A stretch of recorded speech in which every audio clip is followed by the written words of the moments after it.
Welcome to TEDx. This TEDx event is part of a global conversation that takes place every day in every corner of the world. In schools, in theaters, in workplaces, even in prisons, people gather to hear the best ideas bubbling up in their communities. More than 3,000 TEDx events are held every year in 170 countries. It's a remarkable thing. TEDx events are self-organized under a license from TED, a non-profit organization devoted to discovering and sharing powerful ideas in the form of TED Talks. It's not TED itself, but your local TEDx team of volunteers that has done all the work to put on today's event, including booking all of the speakers. It's this team's ideas, dedication, and time that have made this possible. We really hope today's program sparks an exciting conversation. This is a day for curiosity and for skepticism, for inspiration and for action. The more you enter into it, the more you will take out. And now, on with the show.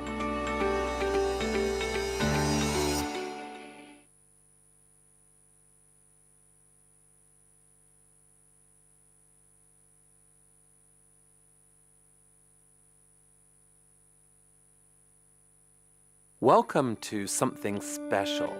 Welcome to TEDx. This TEDx event is part of a global conversation that takes place every day in every corner of the world. In schools, in theaters, in workplaces, even in prisons, people gather to hear the best ideas bubbling up in their communities. More than 3,000 TEDx events are held every year in 170 countries. It's a remarkable thing. TEDx events are self-organized under a license from TED, a non-profit organization devoted to discovering and sharing powerful ideas in the form of TED Talks.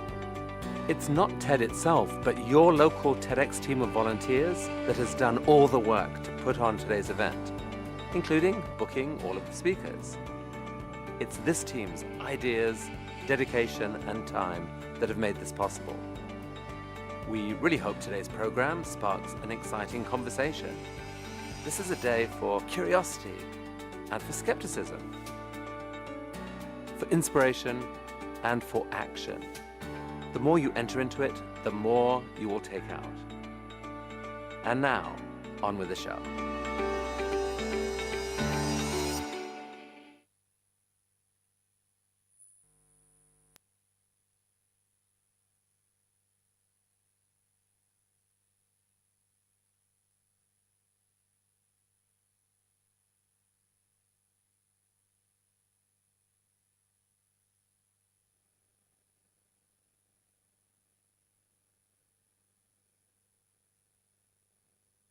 Welcome to something special. Welcome to TEDx. This TEDx event is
Good morning, everyone. We'll be starting right now. Please put your mobile phones on silent, and also, as per guidelines, no photography is allowed. Please settle down.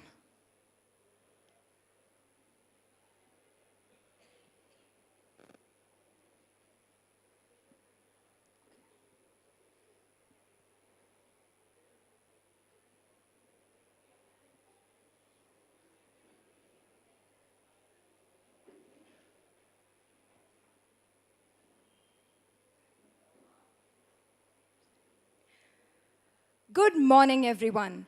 A very warm welcome to all of you joining us on this momentous occasion, TEDxRAPodarCollege 2025.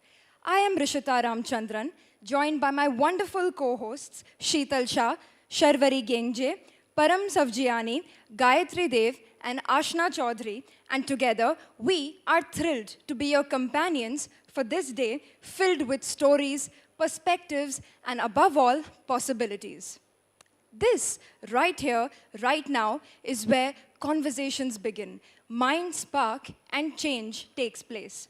Because that's the promise of TEDx, not just to inspire, but to transform the way we see the world and perhaps the way we see ourselves.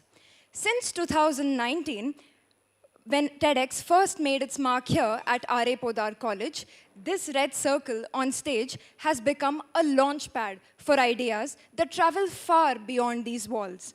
Ideas that challenge the status quo, question the obvious, and dare to reimagine. And this year, we gather once again under a theme which holds each of us accountable, the change we choose. Before we set this incredible day in motion, we'd like to take a moment to thank those who've brought this event to life.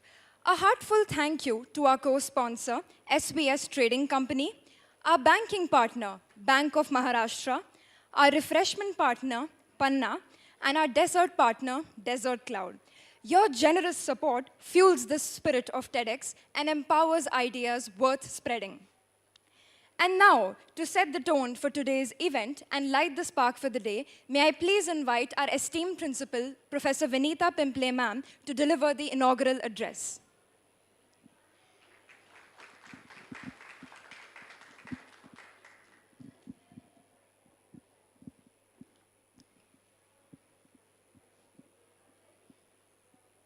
Good morning, everyone.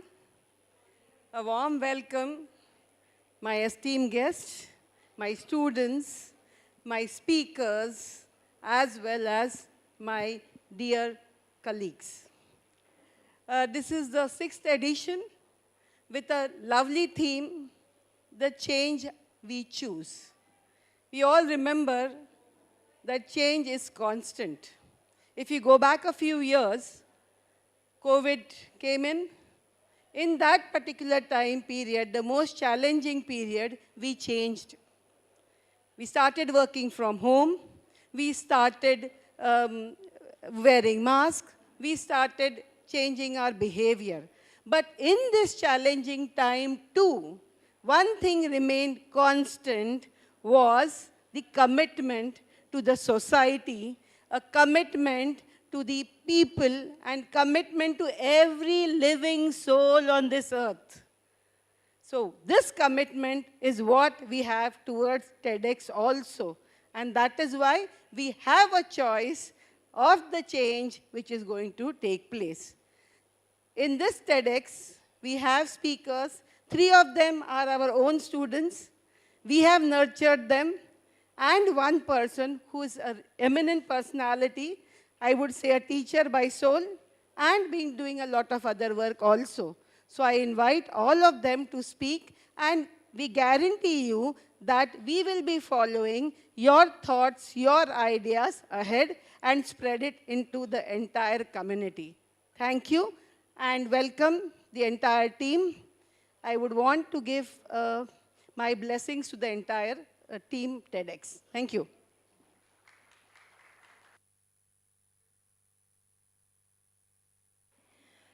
Thank you so much, ma'am, for your inspiring words and for continuously championing platforms like these which celebrate ideas worth spreading. Now, for those of you wondering, What exactly is TEDx? TED stands for Technology, Entertainment, and Design and was started in 1984 as a convergence of brilliant minds across disciplines. It has since become a global movement with talks in over 100 languages, tackling subjects from science to society and from business to art. TEDx, the local and independently organized version, helps bring this global brilliance to our own community to showcase voices that need to be heard, perspectives that need to be seen, and stories that need to be told.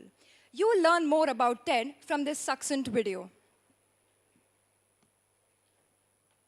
Welcome to something special. Welcome to TEDx. This TEDx event is part of a global conversation that takes place every day in every corner of the world. In schools, in theaters, in workplaces, even in prisons, people gather to hear the best ideas bubbling up in their communities. More than 3,000 TEDx events are held every year in 170 countries. It's a remarkable thing. TEDx events are self-organized under a license from TED, a non-profit organization devoted to discovering and sharing powerful ideas in the form of TED Talks. It's not TED itself, but your local TEDx team of volunteers that has done all the work to put on today's event, including booking all of the speakers. It's this team's ideas, dedication, and time that have made this possible. We really hope today's program sparks an exciting conversation.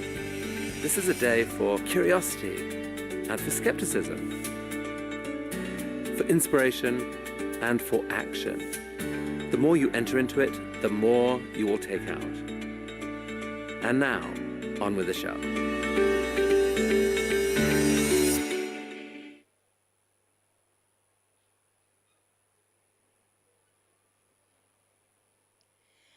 Now that everyone knows what TEDx is all about, it's time to move on to why we are here together.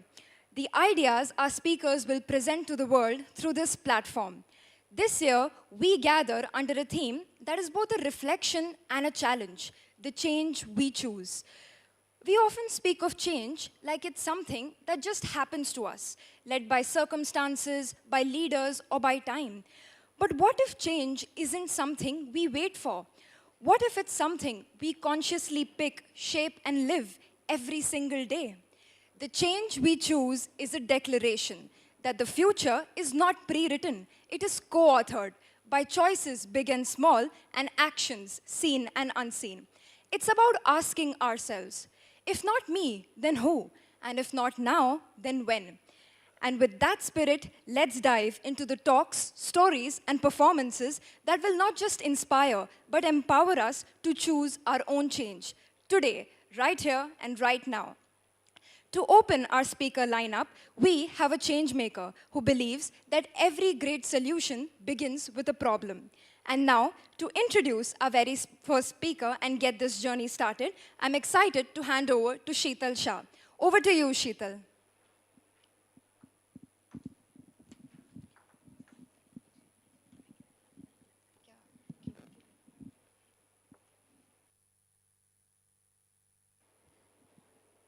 Thank you, Ritisha. That opening was truly inspiring.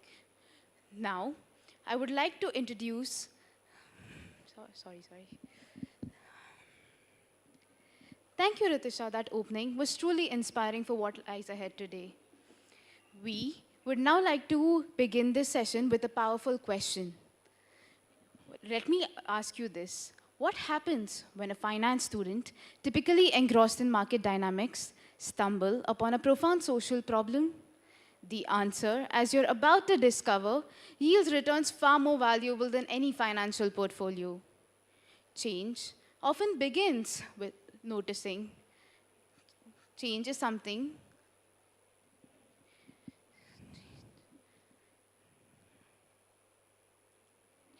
Change is often seen as something that arrives unexpected, disruptive, or even distant. But sometimes, change begins with a choice. The choice to act, just a second.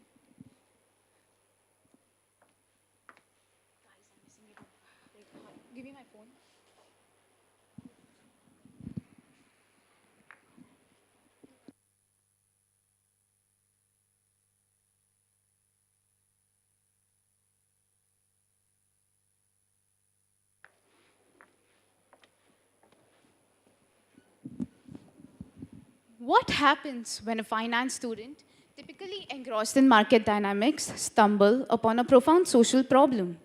The answer, as you're about to discover, yield returns far more valuable than any financial portfolio. Change is often seen as something that arrives unexpected, disruptive, or even distant. But sometimes, change begins with a choice. The choice to learn deeply, to observe quietly, and to act intentionally. We open today's session not with a loud declaration, but with a quiet revolution. The kind that begins when we choose to, when a student chooses to turn an observation into impact. It is with immense pleasure that we introduce Neil Bahira, a final year BMS student of TEDxRAPodarCollege, majoring in finance, minoring in marketing, and majorly obsessed with learning. A relentless seeker of knowledge, he is someone who doesn't just adapt to the dynamic world. He studies it, questions it, and builds something better from it. He's a proud recipient of the Best NSS Volunteer Award and the Bala Mirchandani Prize for Academic Excellence. But what defines him more than titles or ranks is the consistency with which he has chosen growth over comfort. As the RRC head of the NSS unit and an active member of the Sanskrit Club, Neil has navigated through both service and scholarship, gaining perspective from community health camps and educational outreach programs where theory met reality. He reminds us that while titles may hold weight, it's intent that truly drives change. Capital may build, but it's curiosity that creates. And the best returns, they come when we choose to invest in people, solutions, and untapped possibilities. So lean in, because what you're about to discover isn't a lesson or a solution. It's a lived idea, one that invites us to notice the value of initiative when it doesn't come with the spotlight. Please put your hands together to welcome Neil Bahira.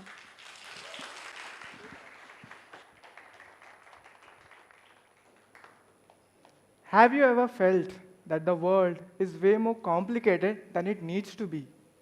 Instructions that feel like they were written by cryptographers, processes that demand a user manual, a helpline, and maybe a prayer. Even the simplest things often feel like mental marathons. I used to think that complexity was a sign of intelligence. But now, I think it's just bad design. Because here's what I have learned. People don't want information, they want transformation. And often, that begins with simplicity. The idea I'm going to share today is simple.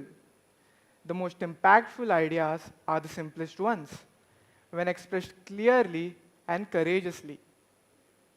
Let me start with a question. How many of you have ever found yourselves thinking, why hasn't anyone fixed this yet?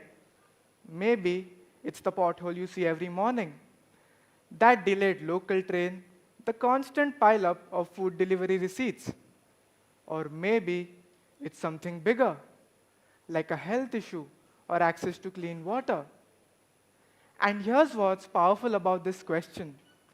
Every time you ask, why hasn't anyone solved this? You have already taken the first step towards becoming an innovator. Innovation doesn't begin with an invention. It begins with noticing. It begins with taking a decision to stop accepting things as they are and start imagining how they could be. And that is just what I'm about to explore today, about how the change we choose doesn't start with genius or money, but with mindset, and how two of the most basic problems, clean water and bill receipts, gave rise to two solutions that changed how we see innovation itself. Let's begin with water. Not a new problem, right? And that's exactly the issue.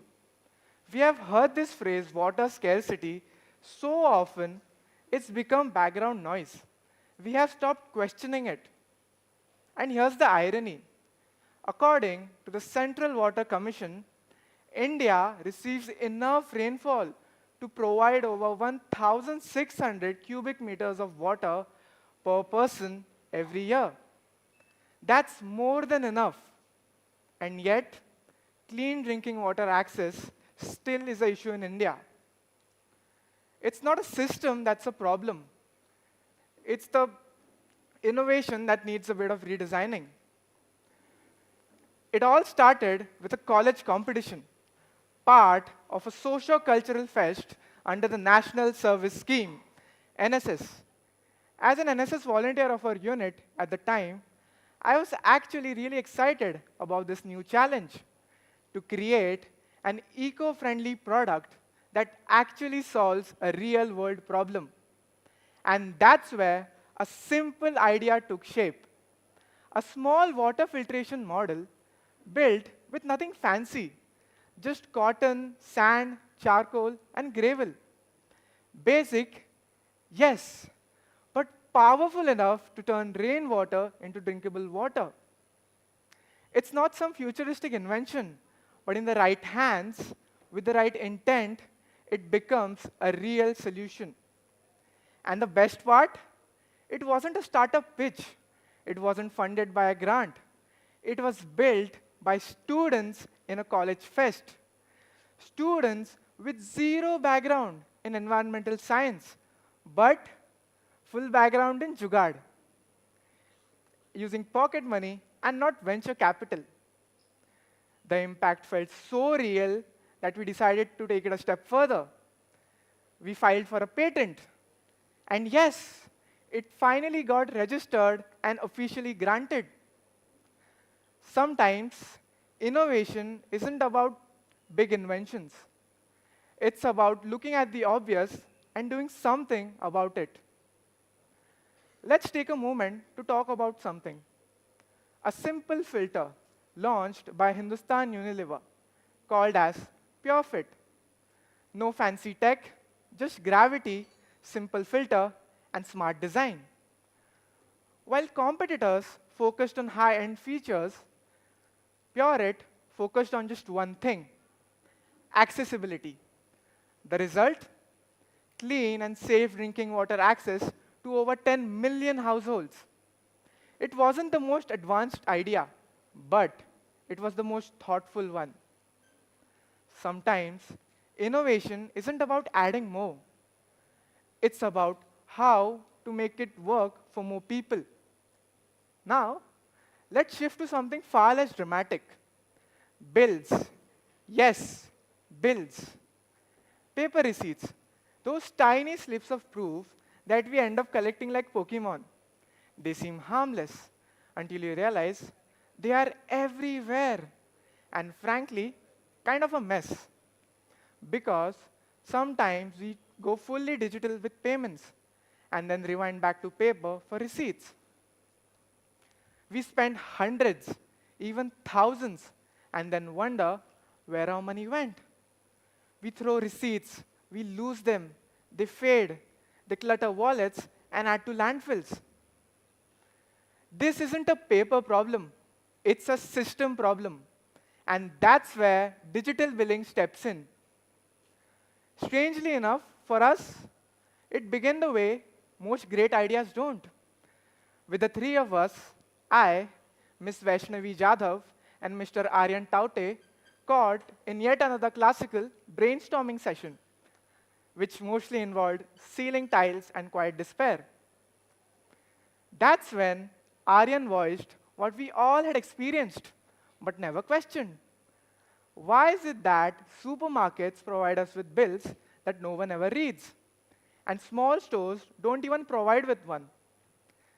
That's when it hit us.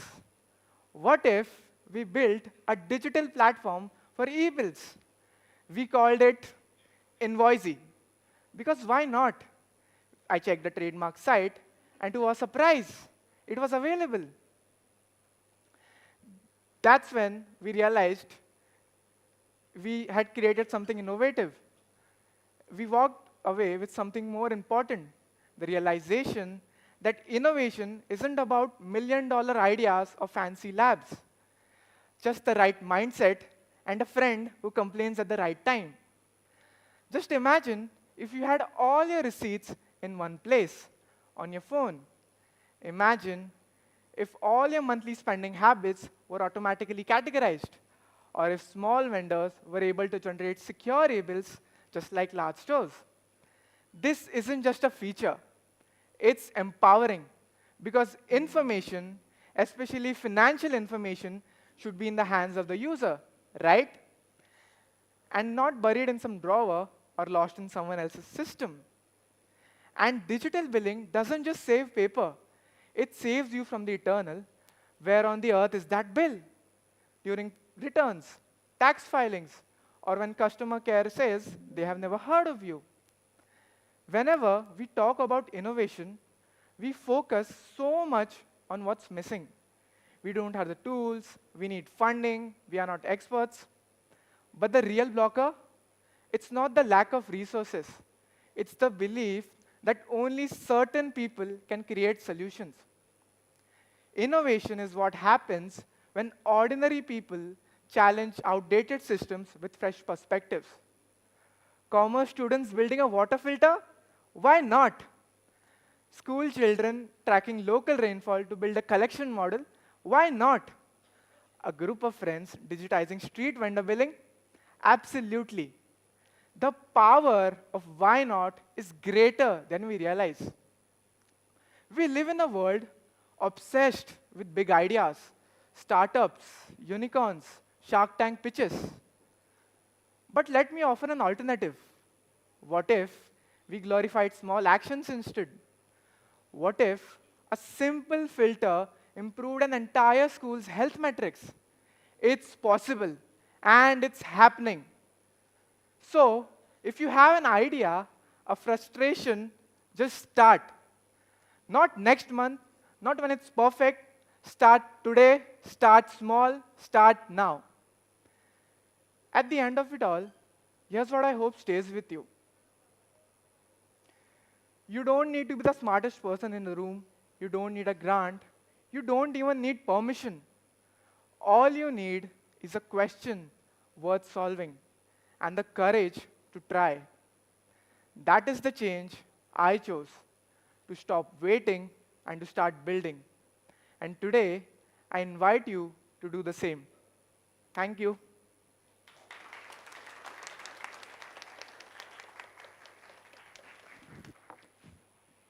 What a powerful reminder, Neil. It's a story that leaves us with a simple and a powerful reminder that real change doesn't need permission or perfection. It just needs someone to take the first step. His journey takes us beyond innovation into the space where ideas turn into real impact. A huge round of applause for Neil. Thank you so much. To introduce our next speaker, we have someone who has turned quiet moments of empathy into a movement of inclusion. I now invite Sharvari Gengje to take over the stage. Sharvari. Thank you, Sheetal. What a wonderful way to set the context for what's coming next. It is said that true change begins not in grand gestures, but in quiet moments of determination. Our next speaker embodies this truth. From scribbling support notes for his visually impaired classmates to founding an organization that now empowers an entire community, Mr. Sandesh Bengare's journey is one of purpose, perseverance, and people-first leadership. An alumnus of TEDxRAPodarCollege, Mr. Sandesh is the founder of Team Vision Foundation, an NGO that stands apart not just for what it does, but for how it does it. It reimagines inclusivity not as a charitable ideal, but as a practical, community-led solution. What started as an effort to simply help has now evolved into a mission to change systems and build spaces where those once considered dependent are now leading the way. His initiatives, such as India's first audio libraries, run entirely by visually impaired individuals, and the creation of tactile learning tools aren't just innovations, they are statements. They say that lived experience isn't a barrier for leadership, but its foundation. Through trial, error, and unwavering commitment, Mr. Sandesh Bengare has proven that sustainable impact comes when the community you serve isn't just heard, but also leads the conversation. Today, we welcome a speaker whose life and work challenges us to rethink our comfort zones, question the status quo, and reimagine what leadership can look like. His story isn't just about making a difference, it's about becoming the difference. So please join me in welcoming an inspiring force of change, Mr. Sandesh Bengare.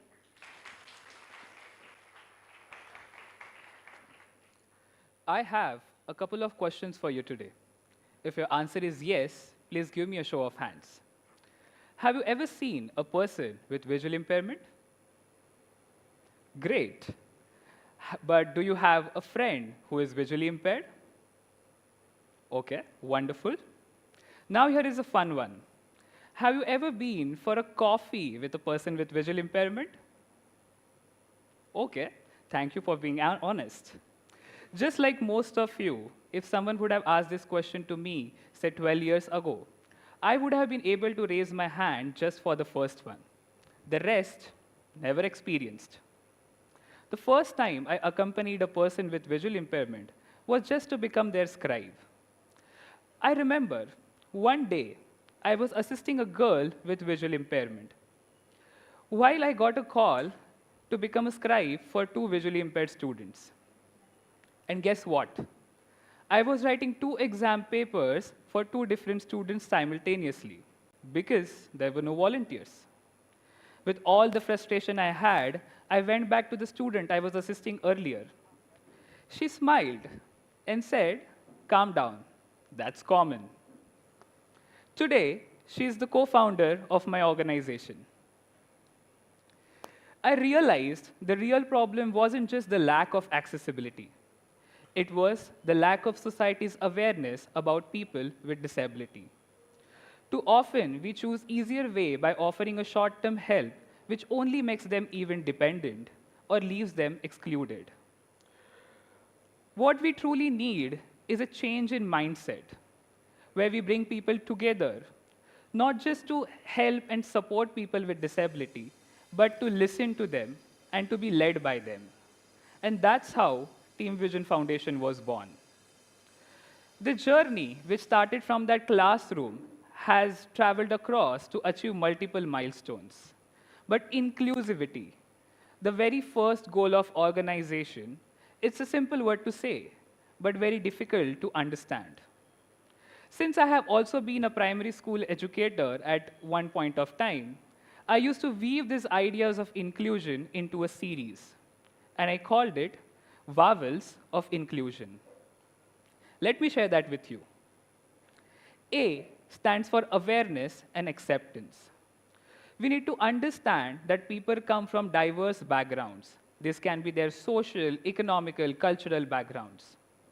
They may have different preferences, abilities, disabilities, and also unique ways of doing certain things.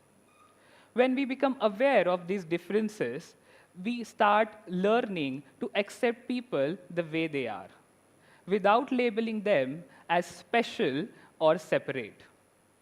For an example, a student with learning disability is mostly left aside during group assignments because other classmates assume that they may not be able to contribute much.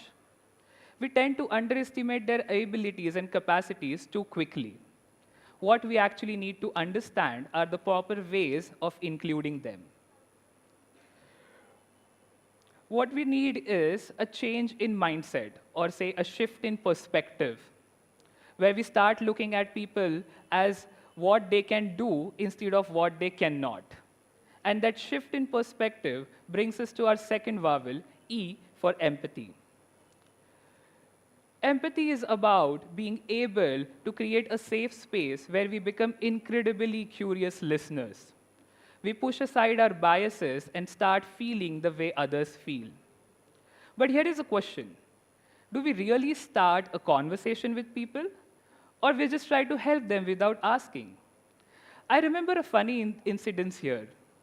A person with visual impairment was standing near a busy highway crossing. a stranger just grabbed their hand and made them cross the road. Did we even stop to ask if they wanted to cross the road? They might be waiting for someone. Empathy helps us in moving beyond these assumptions and understanding people for who they truly are. Not just as problems to be fixed, but as individuals with their unique stories of strengths and struggles. And that's how we reach our next vowel, I, for integration. It's a stage where people with diverse backgrounds and irrespective of their abilities or disabilities come together. When people with disabilities socialize beyond their limited circles, they get access to wider community.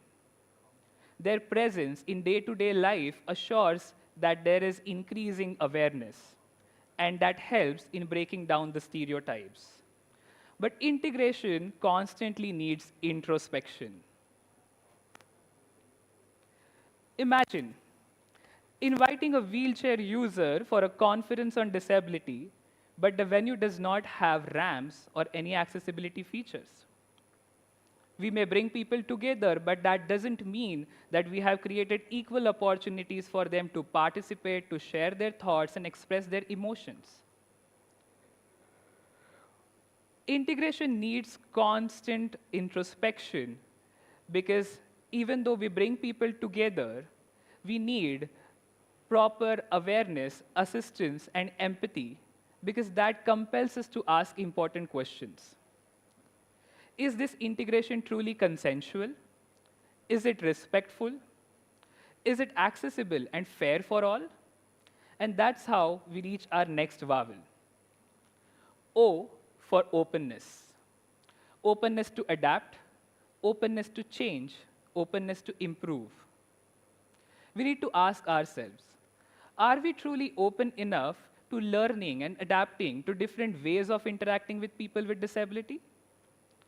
For an example, having a sign language interpreter can assure that every person with hard of hearing or hearing impairment is also included in every important conversation. And this small action can create a huge difference. And that's how we reach our final vowel of unleashing the power of diversity. Think about it. How often do we try and understand things beyond how they look? Through my many conversations with people with visual impairment, I have discovered unique and different ways of understanding the world around me. I started paying attention to small textures, structures, shapes, which I never noticed before. It's so amazing to realize that how much depth and richness that we miss when we just focus on the visuals. Diversity helps us unlock these new ways of understanding and appreciating the world around us. My theory, Vowels of Inclusion, has been my most important tool in becoming a social entrepreneur. While building a purpose-driven organization, I practice these tools of Vowels of Inclusion to include my community in every decision I took. Creating a truly inclusive space doesn't require huge resources. What it requires is purpose and perseverance.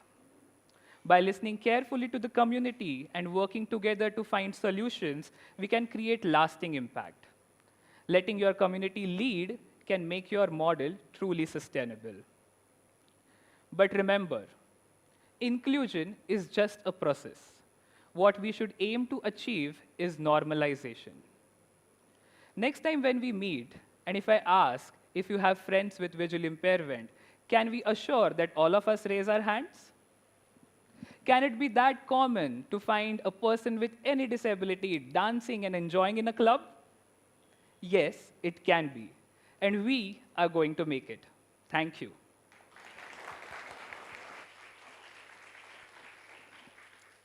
With that incredible insight from Sandesh, it's time to broaden our perspectives. From inclusion in our society to our responsibility to the planet itself. It's time to introduce our next speaker. And for that, I'd like to invite Param Savjiani. Param, the stage is yours.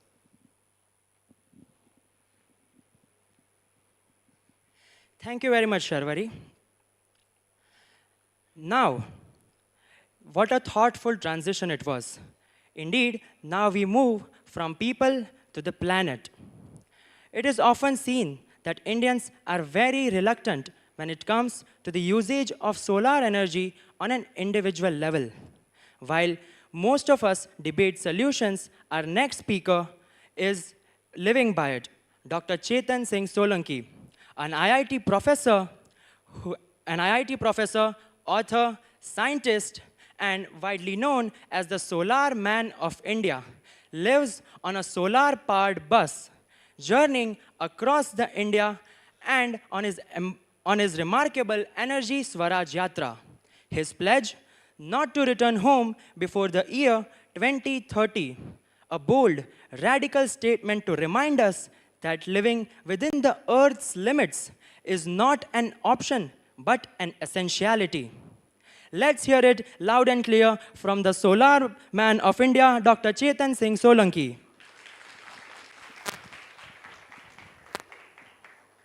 Hello, hello, hello, hello, hello. A happy morning, everyone. Though I was introduced as a professor in solar energy, but I'm not going to talk to you anything about solar energy. By the way, my name is Chetan Singh Solanki. I'm a professor of IIT Bombay. I'm a married person. I have 2 daughters, but I've left my home for 11 years.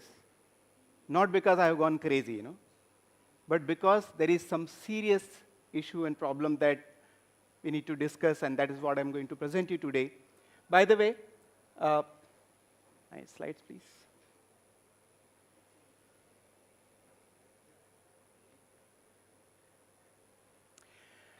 By the way, I left my home, but I've made this bus as my home.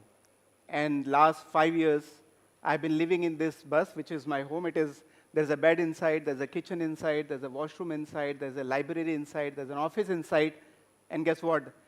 There's a temple inside, and also there is a small garden inside.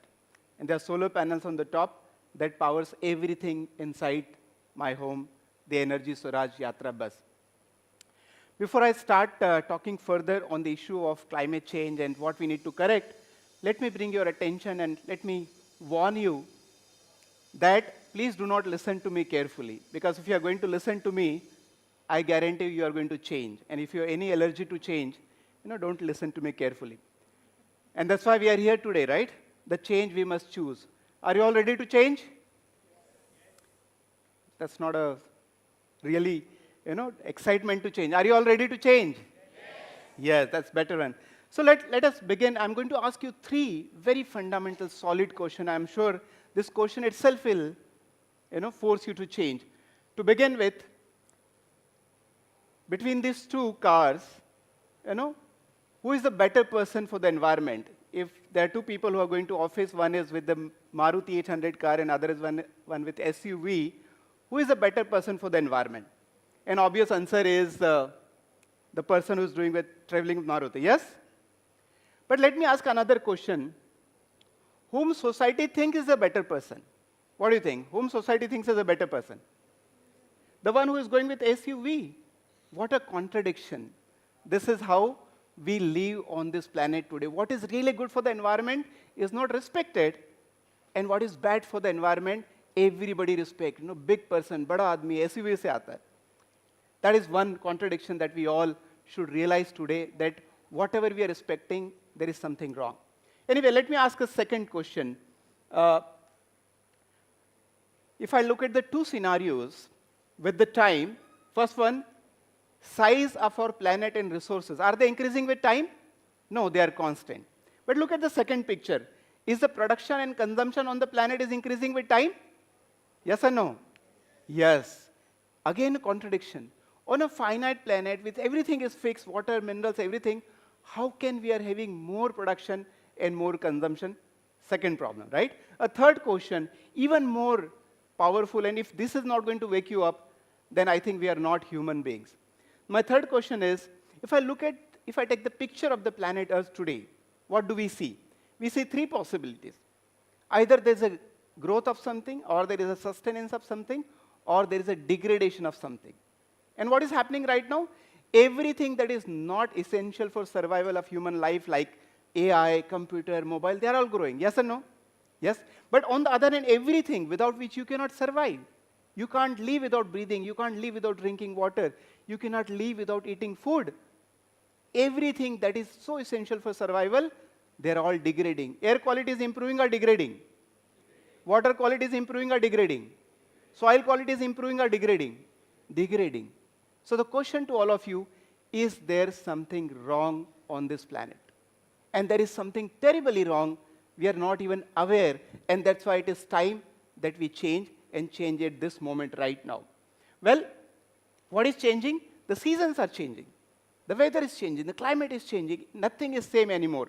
Monsoons are different. Summers are becoming hotter. Winter is becoming shorter. Glaciers are melting. Sea levels are rising. Everything that can go wrong is actually going wrong. This is climate change. The picture on the left and bottom, I have taken myself. It is a picture of one village in Odisha that used to be there. It is not there anymore. Where it has gone? Well, it has disappeared. The sea level rising. It got submerged in the ocean. Imagine this is what is happening. Forest fires, ice melting, floods, droughts, heat waves, everything is happening right now on this planet. The question when I ask why the climate is changing, well, everybody seems to be confused. Some people feel it is because of the deforestation. Some people feel it is because of the pollution. Answer is no. These are not cause of the climate change. If you look carefully, there is only one reason why climate has changed. That is the use of energy. We all use energy. Ever since we started to industrialize in 1850, we started using coal. Then 1900, crude oil, and then gas. And today in 2025, what do we use? We use coal, oil, gas, solar, wind, biomass, hydro, nuclear. But guess what? Even today, despite all development in technology and renewable energy, 80 to 85% energy comes from only three sources: coal, oil, and gas. And what's the problem? Lots of problem. We don't have these resources. We have to import. India spends 17 lakh crore rupees, 50% of foreign exchange every single year in importing energy. But that's a bigger problem. Every time when we burn coal in our, and petrol and diesel, when we cook food, we are emitting, burning LPG. When you're using electricity, we are burning coal.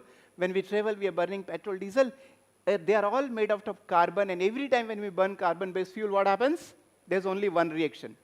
Carbon plus oxygen equal to carbon dioxide plus energy.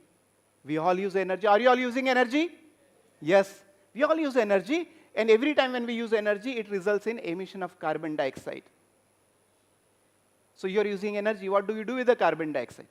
When your mother is cooking at home in on LPG, you're cooking food, but you're emitting carbon dioxide. When this fan is running, you're emitting carbon dioxide. When you're sitting on the chair, you're emitting carbon dioxide. When you brush your teeth in the morning, you're emitting carbon dioxide. When you wear a shirt, you are emitting carbon dioxide. Where do you throw this carbon dioxide? Where? In the atmosphere. We all throw this carbon dioxide in the atmosphere as if atmosphere is your father's property. तुम्हारे पिताजी का atmosphere है, नाना का है, चाचा का नहीं. Everybody thinks it is their father's property. Nobody has ever told us that we cannot do this.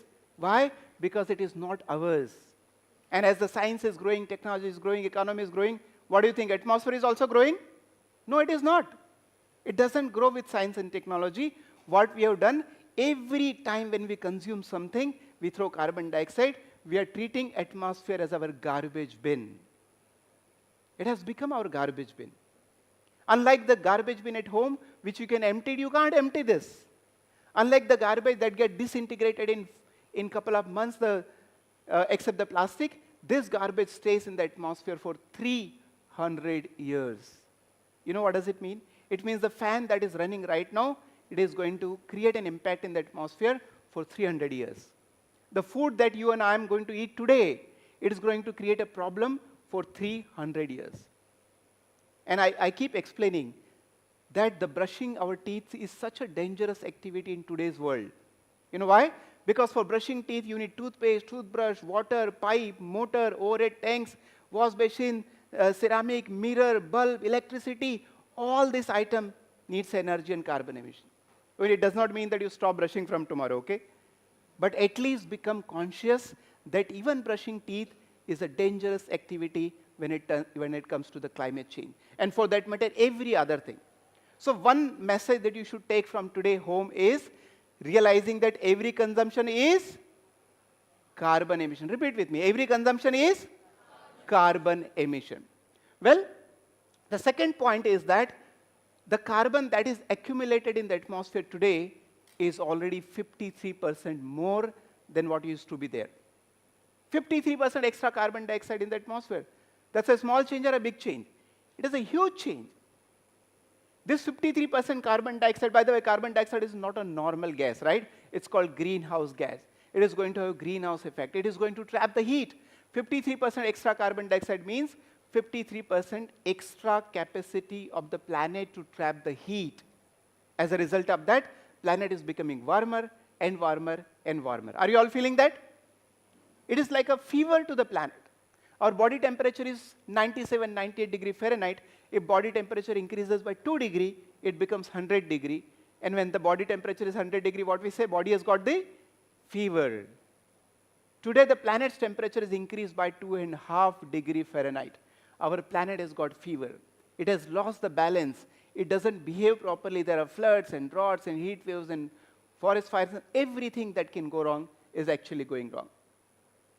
Planet is becoming warmer. And like any physical system, it has also threshold values. Like a rubber band. If you pull rubber band to some level and leave it, it will go back to the original state. But if you are going to pull rubber band beyond certain limit, what will happen? It will break down. Similar to that, our planet, if you stretch it, it's okay up to some limit, but beyond certain limit, it is going to break down. And there are two such limits. The global warming of 1.5 degrees centigrade and 2 degrees centigrade. What is going to happen at 1.5 degrees centigrade of global warming? Well, the change in the climate will start to become irreversible. And by the time it becomes 2 degrees centigrade, it will be completely irreversible. No amount of efforts from human beings will be able to help us. Even we all become saints on this planet and start doing nothing, ek langot pen ke jeena chalu karenge, still you will not be able to correct it. And what are those timelines? For 1.5 degrees centigrade, we are going to touch it by 2029, 30, maybe 31. Just 4, 5, 6 years from now. How much time is left for 2 degrees centigrade warming? Well, maybe 20, 25 years. That's it. If you really understand what does it mean, you should all be feeling restless right now. You should all be jumping from your chairs. But it is unfortunate that our political class, our media, our policy makers, our academicians, our schools, our colleges, our parents, our press is not restless right now. You should all be feeling restless. And that is the reason why I left my home. In the last 5 years, I have not gone home. Not because I gone crazy, because this message has to be spreading far and wide.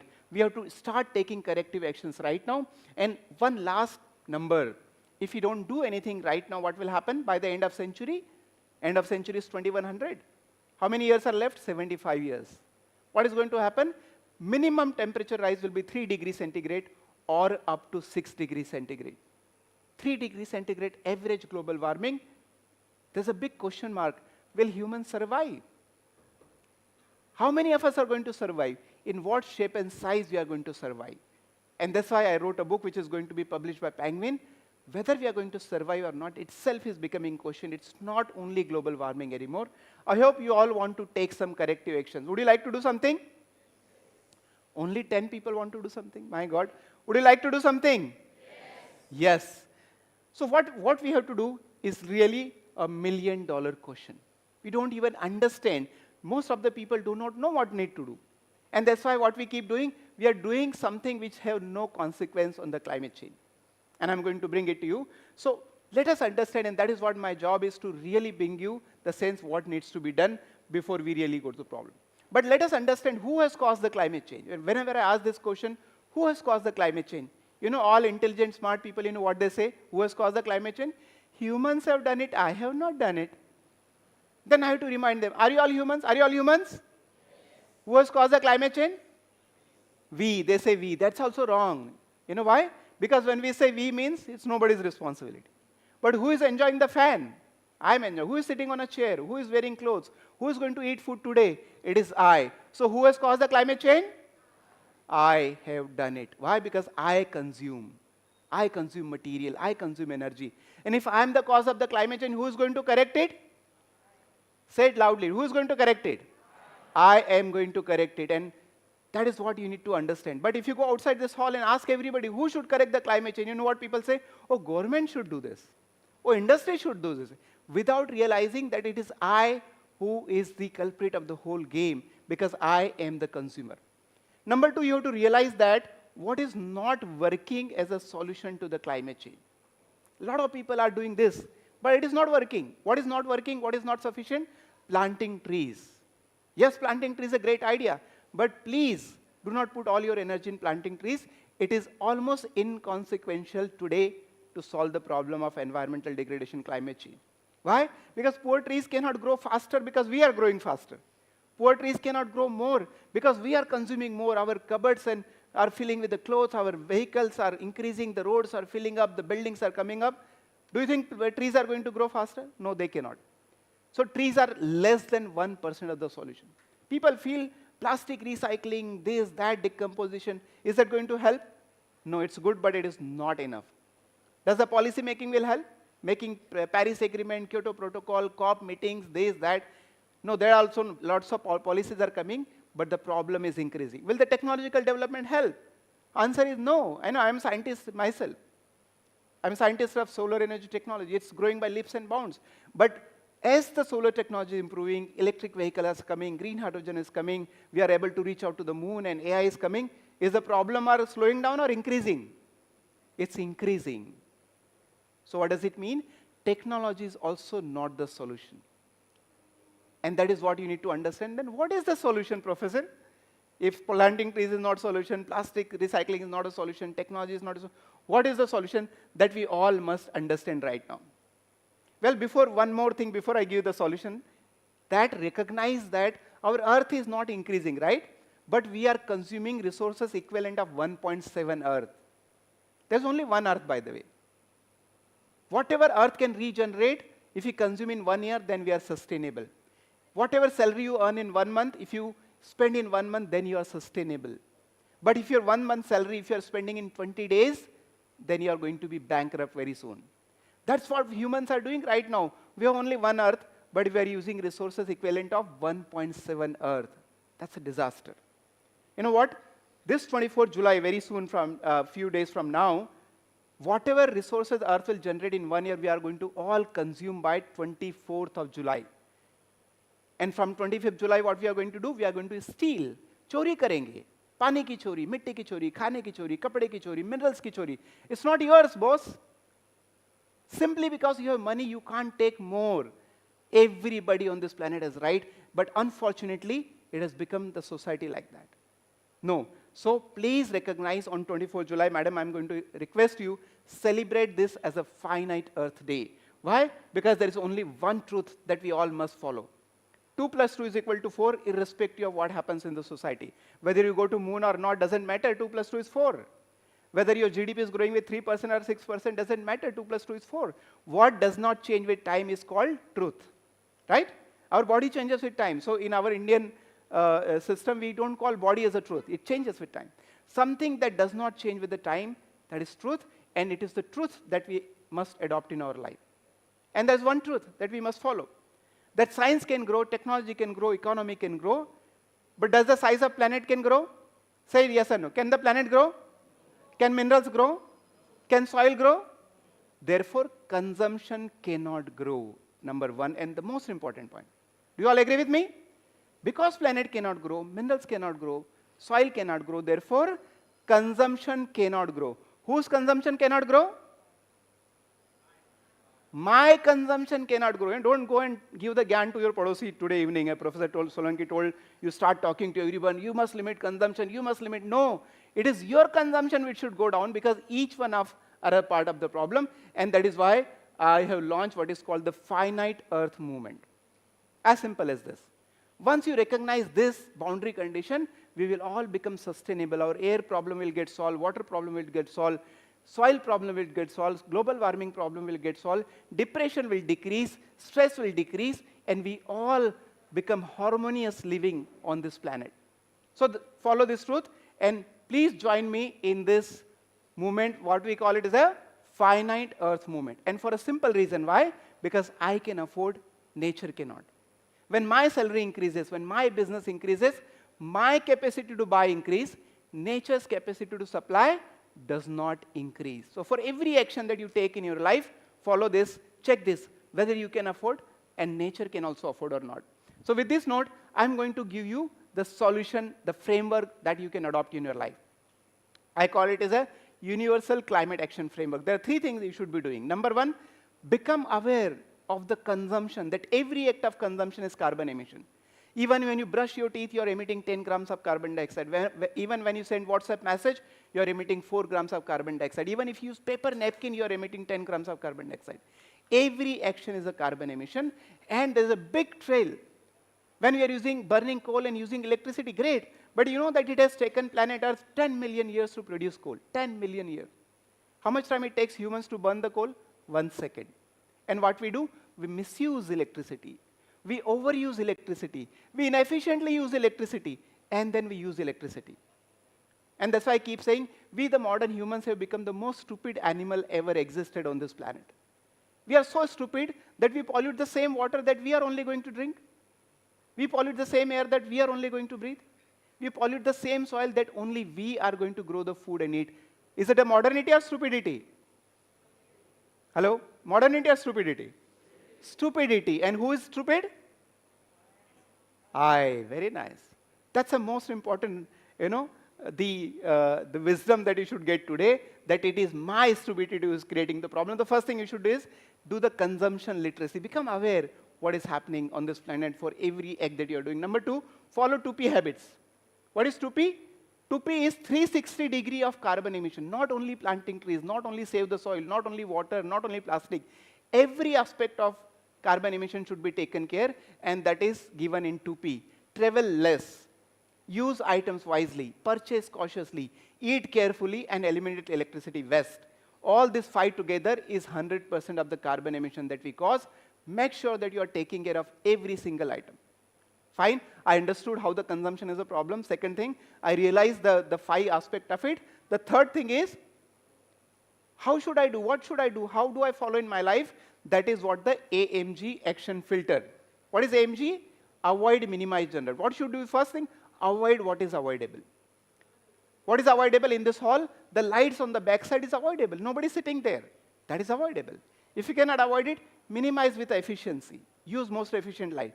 If you cannot minimize it, then generate locally as a last option. I'm a professor of solar energy. People call me Solar Man of India, Solar Gandhi and all. You know what I say, people? That rule number 1 of using solar energy is, do not use solar energy. Surprising, isn't it? Why? Because solar doesn't come from the God. It has to be mined. You have to mine the land. You have to process the land. You have to put chemicals. You have to put energy. You have to recycle at the end of life. It has all environmental consequences. Nothing in the world comes, there's no free lunch in the world, right? So even at solar energy, it has to be used very carefully, following AMG, avoid, minimize, generate. And if you are all going to follow and become part of the finite earth movement, if you all become volunteer of the finite earth movement, there are 3 things you should do. Number 1, be the change. And that's what the theme of today's TEDx, the change we choose. This is the change we must all choose. Isn't it the right change to choose? Yes or no? This is the change we must choose from today, right now, and adopt it. What? I be the change. As Gandhiji said, be the change that you want to see the world. Once you become the change and you start reducing your consumption, because we are living on a finite earth, second thing you should do is build a team. At least a team of 11 people. 1 yourself and 10 more people. And when every student of Podar College brings 10 more people, that is how the chain reaction starts. Bring 10 more people, your friends, family members, neighbors. Ask them to reduce their consumption. Create a fame and shame kind of environment. Anybody who's consuming less should be appreciated. Anybody who's consuming more should be looked down. Why? Because he is putting so much carbon in the atmosphere that your children and my children are going to suffer. So how can I appreciate somebody who's consuming more? And the third thing is, start contributing in terms of social media spread, in terms of money, in terms of your time, whatever you can do it. So do these 3 things if you really want to bring the change. And that's why I would like to invite all of you to join me in this finite earth movement, because there is only one truth, that science, technology, and economy can grow, but the planet cannot grow.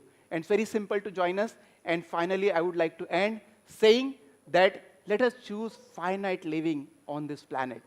Why? Because on a finite earth, we should have finite consumption, and we must follow this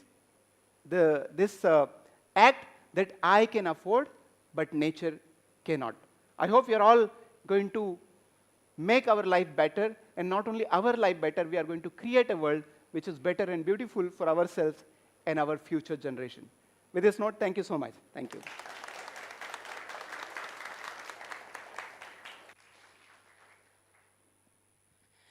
Thank you very much, Dr. Solanki, for such powerful and eye-opening speech.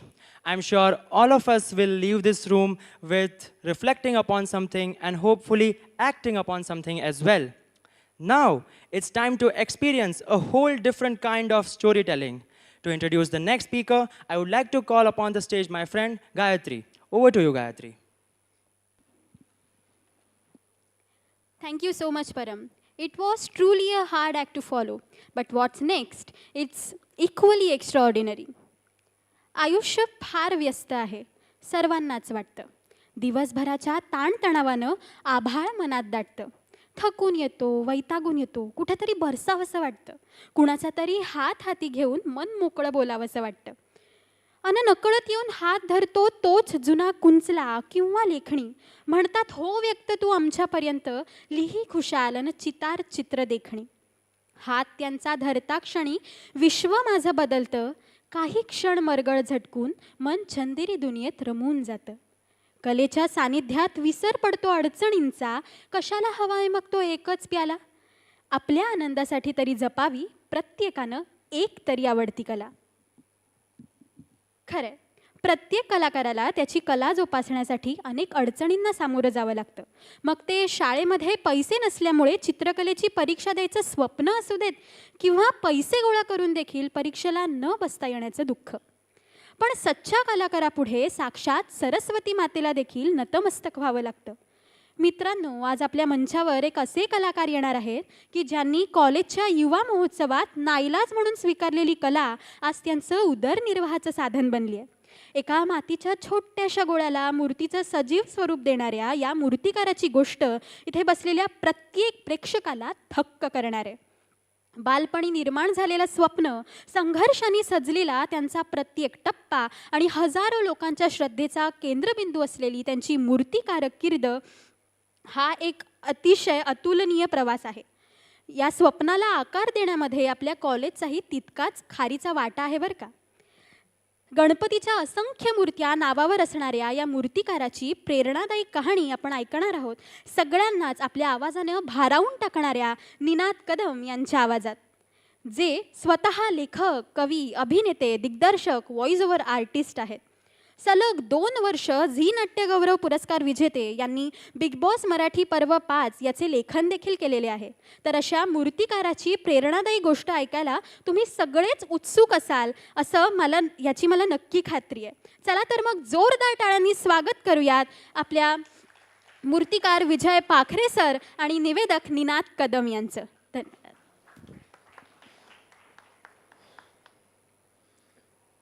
Rama चरण तुझे लागले, आज मी शापमुक्त जाहले. आपल्या केवळ पदस्पर्शाने शिळास्वरूप अहिल्याला पुनर्जीवित करणारे प्रभू श्रीराम. गीत रामायणातलं हे गाणं लहानपणी जेव्हा जेव्हा कानावर पडायचं तेव्हा चमत्कारिकच वाटायचं. असं कसं कोणी कोणाला दगडातून जिवंत करू शकतं असा प्रश्न पडायचा. किंवा हे सगळं दैवी आहे, हे देवालाच जमू शकतं असं वाटायचं. पण चित्रकार, मूर्तिकार, शिल्पकार हाच चमत्कार त्यांच्या कलेच्या माध्यमातून रोज प्रत्यक्ष साकारत असतात. त्यांच्या कुंचल्यातून, छिन्नीतून, मातीनं बरबटलेल्या हातातून अनेक कलाकृती आकार घेतात, जिवंत होतात. ही अशाच एका मातीतल्या कलाकाराची गोष्ट, मातीतली गोष्ट. माती ओली असते तेव्हाच तिला योग्य आकार द्यायचा असतो असं म्हणतात.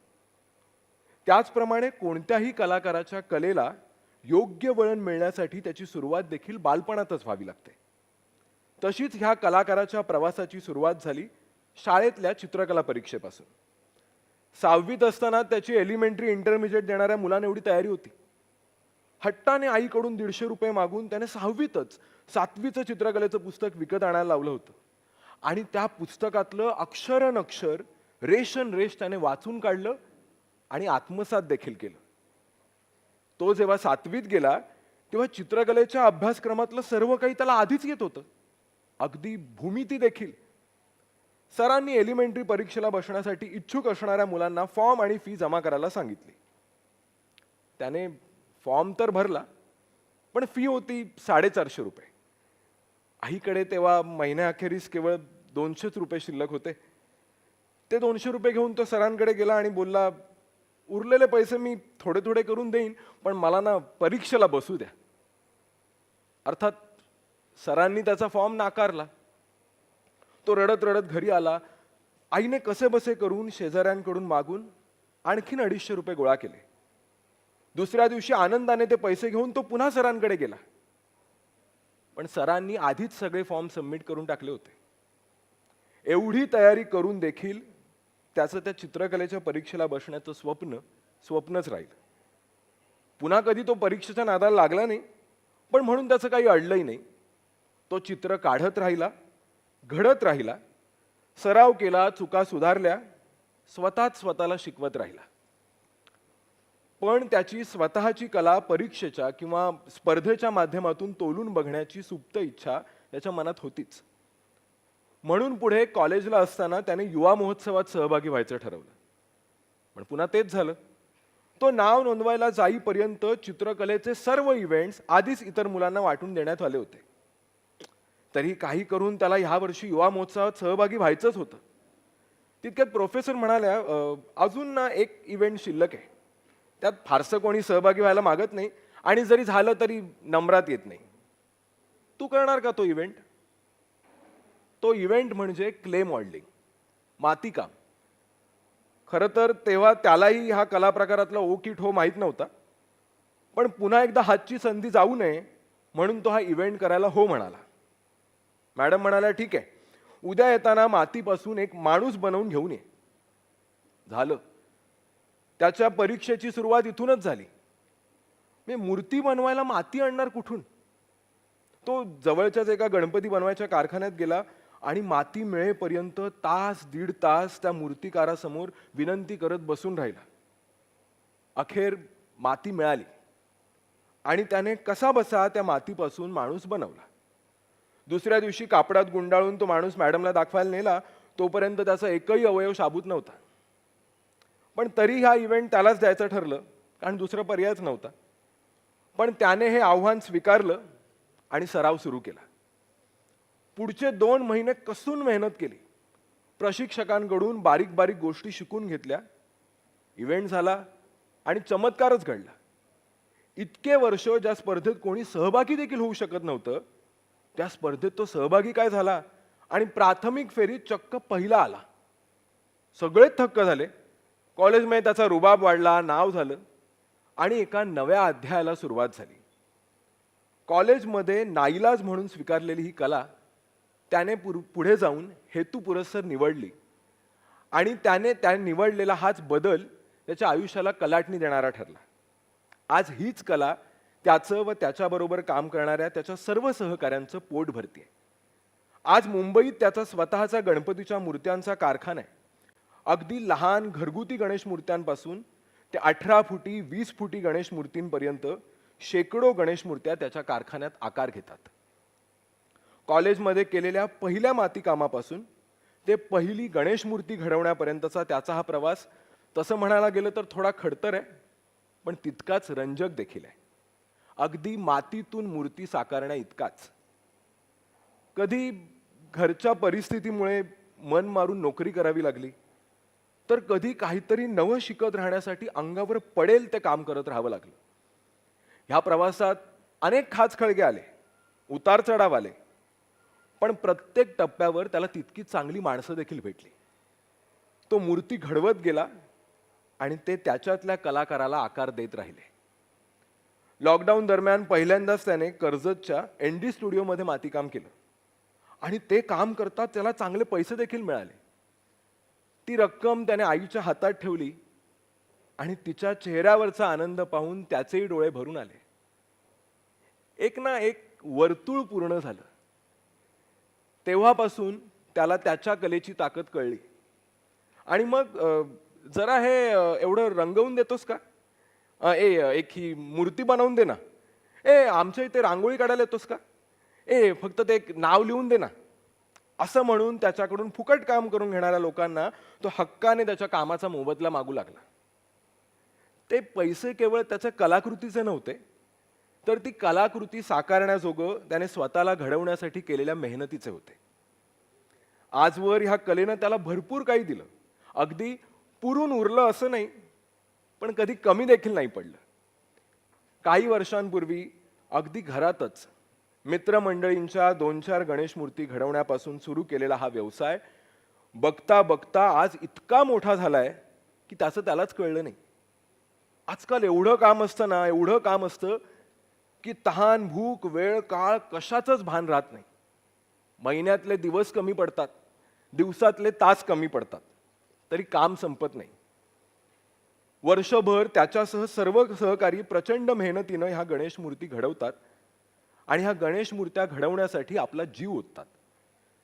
जेव्हा त्या मूर्ती संपूर्ण तयार होतात ना, तेव्हा लोक त्यांच्या पाया पडतात, भरभरून कौतुक करतात. त्यांना त्यांचा देव दिसतो, देव भेटतो आणि ते भारावून जातात. पण त्यांना काय सांगायचं? मातीपासून मूर्तीपर्यंतच्या ह्या प्रवासात ह्या मातीतल्या कलाकारांना त्यांचा देव आधीच गवसलेला असतो. आमच्या शेजारी ना एक म्हातार बाबा राहतो. दरवर्षी तो नेमानं न चुकता वारीला जातो. अलोट गर्दी असते, उभं राहायलाही जागा नसतं. अशात मंदिरात कुठे जाणार ना. म्हणून मग तो केवळ मंदिराच्या कळसाचं दर्शन घेतो आणि घरी परततो. पांडुरंगाच्या ओढीने वारीला जाणाऱ्या त्या म्हातार बाबाला पांडुरंगाचं दर्शनच घडत नाही.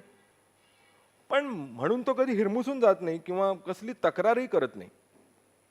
तो म्हणतो, वारी करून पंढरीत गेल्यावरच देव भेटतो असं कुठे आहे? माझा देव तर मला वारीतच भेटतो. तहान भूक हरपून पावसा पाण्यात काट्या कुट्यात वाट काढत आम्ही जो रोज प्रवास करतो ना, देव त्या प्रवासातच आहे. तसंच ह्या कलाकारांचं आहे. माती मळायला घेतल्यापासून मंडपातून मूर्ती बाहेर निघेपर्यंत त्यांचा जो प्रवास आहे, त्या प्रवासातच देव त्यांना रोज दिसतो आणि त्यांच्या कामातूनच देव त्यांना रोज भेटतो.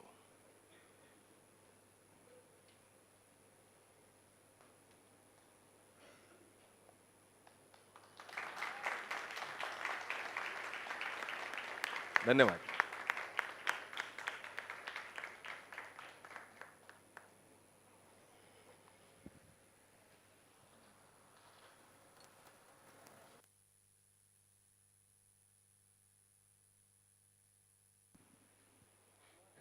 थँक्यू सो मच विजय सर आणि निनाद दादा. ह्या दोन्ही कलांचा संगम बघून इथे बसलेल्या प्रत्येकालाच एक जगण्याची नवी उमेद मिळाली असेल याची मला पूर्णपणे खात्री आहे. आणि अर्थात मातीपासून मूर्तीपर्यंतचा प्रवास तर सगळ्यांनीच बघितला असेल. So with that, I would like to invite my wonderful co-host Ashna Chaudhary to come forward and gracefully conclude today's event. Ashna, over to you.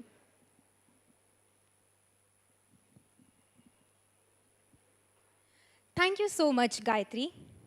Today, we witnessed a movement in motion, the change we choose. This theme, in all its simplicity, carries a profound truth. Change is often painted as something that happens to us, external, sudden, sometimes even uninvited. But today, each of our speakers showed that change can also be deeply personal and deeply deliberate. It is something we can choose, shape, and steer, not just react to. We began with Bahira, who redefined the very concept of innovation. His story was a wake-up call that not every problem requires a genius solution. Sometimes it just needs the courage to ask, why hasn't anyone fixed this yet? Then came Bengare, who didn't just talk about inclusion. He built it. From scribbling notes for visually impaired friends to founding an organization led by them, Sandesh challenged the very idea of who gets to lead change. Our third speaker, Dr. Chetan Singh Solanki, the solar man of India, pushed us to confront an uncomfortable but urgent truth. We live on a finite planet, and infinite consumption is not an option. His life on a solar-powered bus isn't just an environmental statement. It is a call for personal responsibility, a reminder that sustainability isn't about waiting for policies to change. It is about the choices we make every single day. And then we experienced a unique harmony of art and narration with Vijay Pakhare and Ninad Kadam. Their collaboration wasn't just a performance, it was a reflection of how creativity and storytelling can be forces of change. So, what is the change we choose? It is every decision we make to question the systems around us. It is choosing empowerment over charity. It is choosing sustainability over convenience. It is choosing creativity. This event wasn't just about the talks. It was about seeing the possibility of change in every direction we look, and more importantly, within ourselves. As we leave here today, I hope each of us carries this one thought. Change doesn't just happen, it is chosen. And the most transformative question we can ask ourselves is not, can change happen? But rather, what change will I choose? And with that, it is time to express our gratitude to everyone who made today possible. To deliver the vote of thanks, I now invite the head student committee, Tia Kotian, to take the stage. Tia, over to you.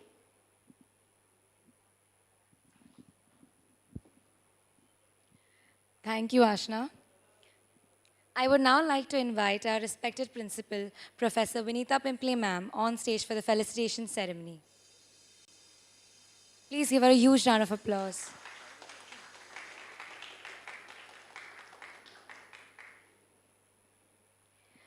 I would like to invite our first speaker, Mr. Neil Bahira, on stage. Please give him a huge round of applause.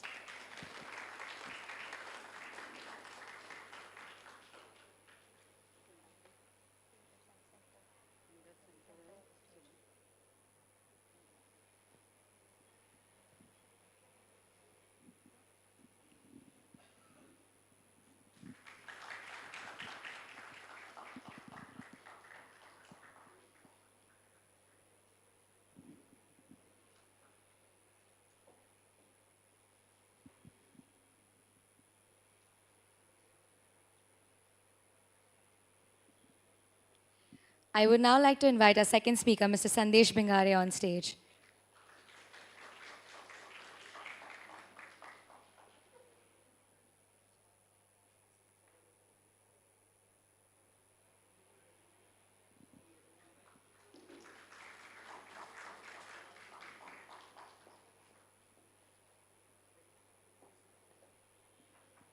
I would now like to invite our third speaker, Dr. Chetan Singh Solanki, on stage.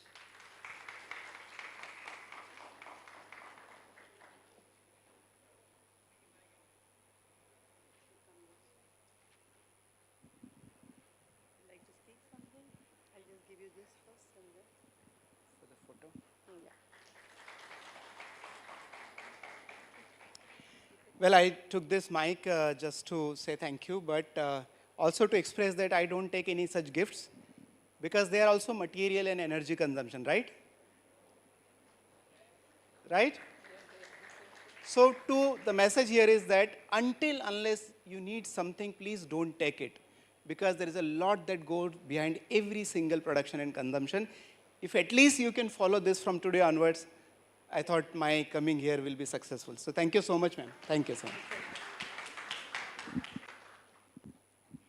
I would now like to invite our fourth and fifth speaker, Vijay Pakare and Ninat Kadam on stage.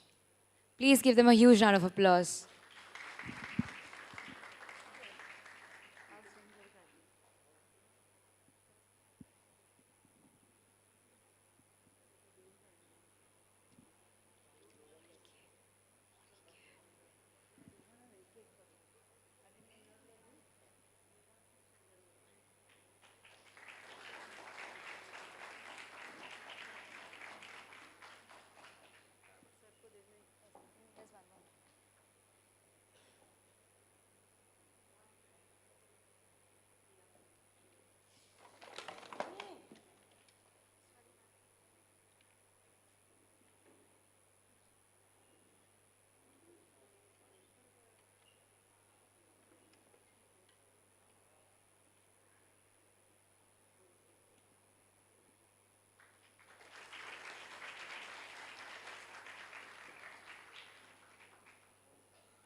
Thank you so much, ma'am, for joining us in honoring the brilliant minds who share their journeys with us today.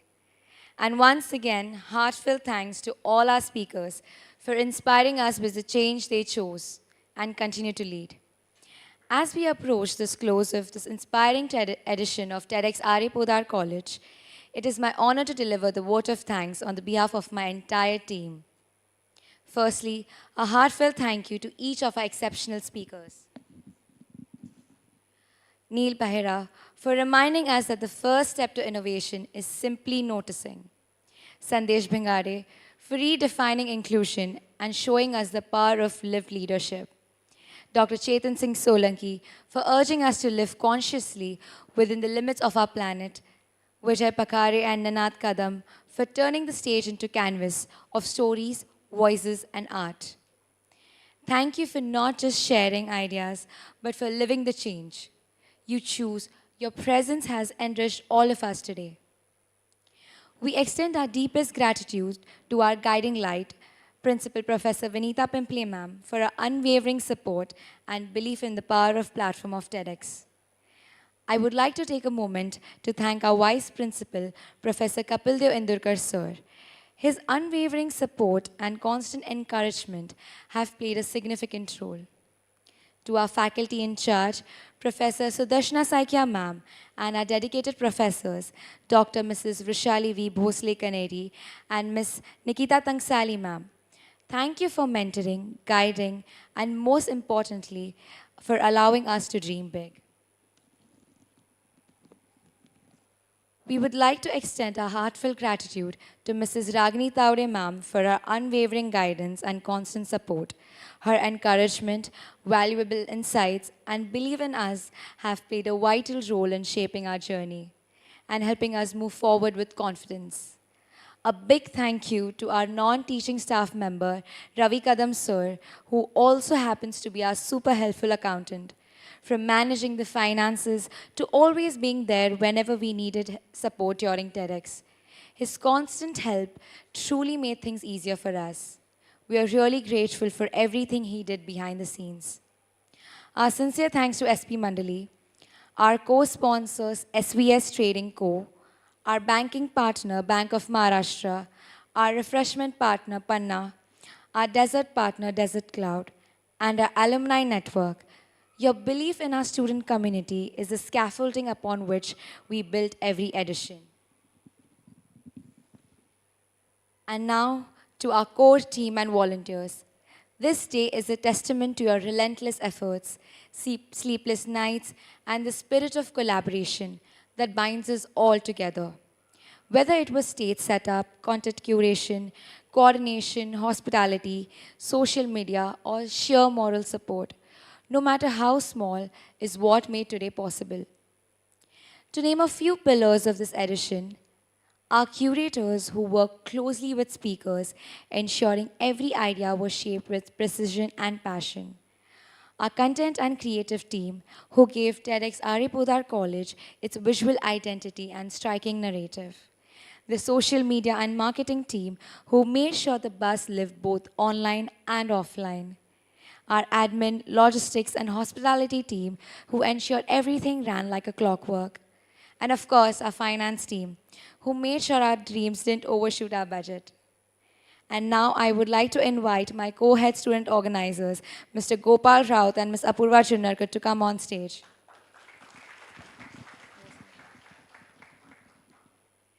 They have been the pillars of support throughout this journey, from planning, coordinating, and managing even the tiniest of details.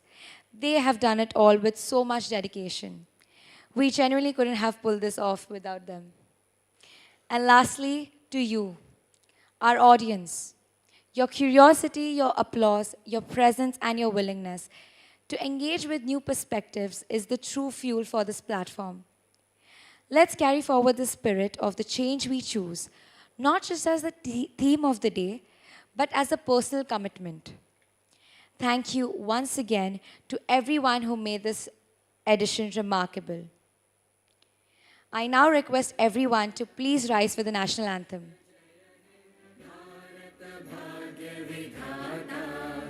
Punjab Sindh Gujarat Maratha Dravid Utkal बंगा विंध्य हिमाचल यमुना गंगा उच्चल जलधि तरंगा तव शुभ नामे जागे तव शुभ आशीष मांगे गाहे तव जय गाथा जन गण मंगलदायक जय हे भारत भाग्य विधाता जय हे जय हे जय हे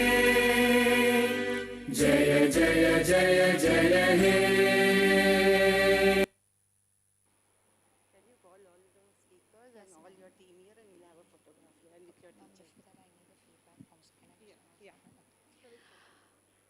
Audience, kindly pay attention. You all have been provided with a feedback form in your goodie bags. Kindly fill that form and submit it to our volunteers while exiting the auditorium. Also, I would like to invite all our speakers on stage, our Vice Principal, our faculty in charge, Rushali ma'am, Nikita ma'am, Sudarshana ma'am.